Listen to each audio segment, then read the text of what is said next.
Hi. பப்பாளி இருக்கு மரத்தில் இருக்கா.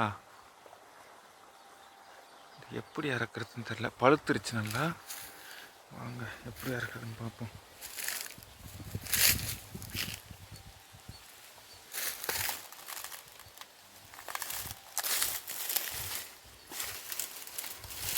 மரத்தை ஆட்டினா ஒழுமான்னு தெரில.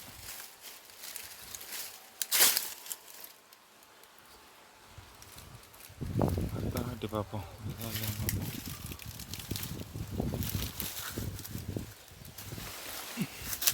முடியல.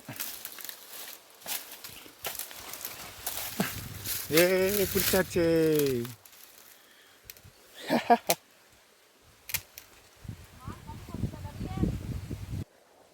சூப்பராக பிடிச்சாச்சு. நம்ம பிச்சு தின்னலாம் வாங்க. செம பழம், நல்லா பழுத்துருக்கு.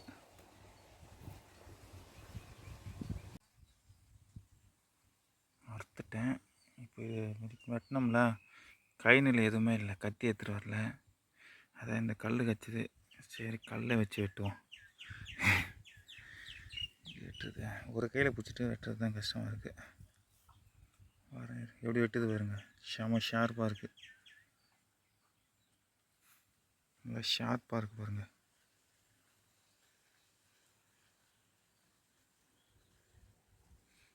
வெட்டு வருங்க.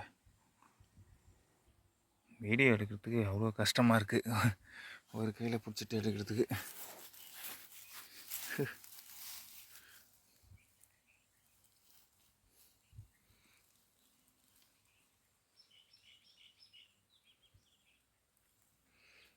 ரெட்டை கையிலனா கையில் எறிஞ்சிருவேன், பிடிக்கிறதுக்கு ஒரு கையில், அறுக்கிறதுக்கு ஒரு கையிலன்னு.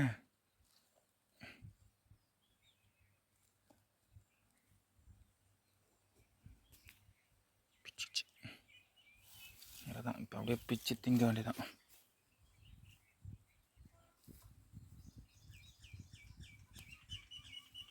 அவ்வளோதான், சொக்கா இருக்கு பாருங்க.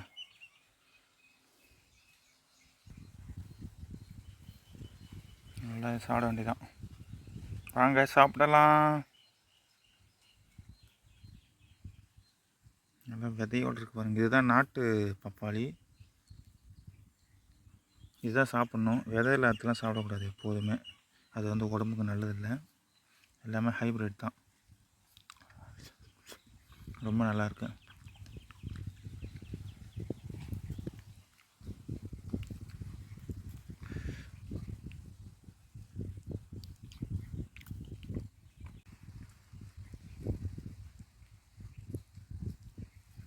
விதையெல்லாம் தூக்கி போட்டுருவோம்.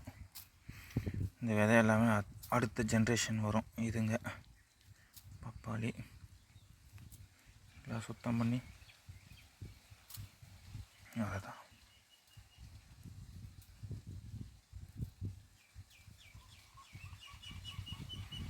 எல்லாம் கையிலே அப்படி அடித்து வச்சுக்கணும். எப்படி இருக்குது பாருங்கள். இப்போ சாப்பிடுவோம்.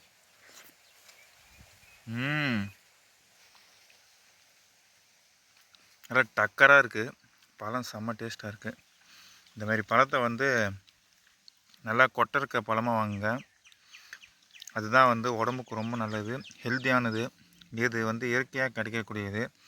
கொட்டை இல்லை அப்படின்னா அது வந்து ஹைப்ரிட் வெரைட்டி, அதாவது ஜெனட்டிக் மெத்தடில் ஜீனை வந்து மாற்றி விதை இல்லாமல் பண்ணுவாங்க. அதெல்லாம் சாப்பிட்டாலுமே உடம்புக்கு கெடுதல்னு சொல்ல முடியாது, ஆனால் எந்த ஒரு இதுவுமே கிடையாது. இந்த மாதிரி வாங்குங்க. ஓகே, பாய்.